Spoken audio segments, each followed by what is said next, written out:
Jokowi dan Ganjar Pranowo terus lengket dari pengumuman Capres di Bogor hingga sholat Id di Solo.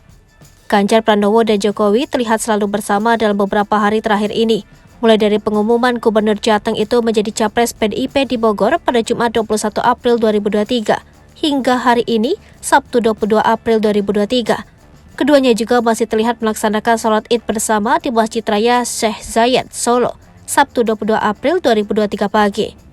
Usai menjalankan sholat Id, Jokowi didampingi Ganjar Pranowo sempat menemui awak media. Dalam kesempatan tersebut, Jokowi mengucapkan Selamat Idul Fitri 1444 Hijriah pada rakyat Indonesia. Ini adalah kali pertama Masjid Raya Syekh Zayed digunakan untuk lokasi pelaksanaan ibadah sholat Id. Jokowi nampak tidak bisa melewatkan momen tersebut hingga Presiden RI itu memutuskan untuk menjalankan sholat Id di Solo. Dengan didampingi Ganjar Pranowo, Jokowi pun memutuskan untuk menjalankan ibadah sholat Id di Masjid Hadiah dari Pangeran Uni Emirat Arab tersebut.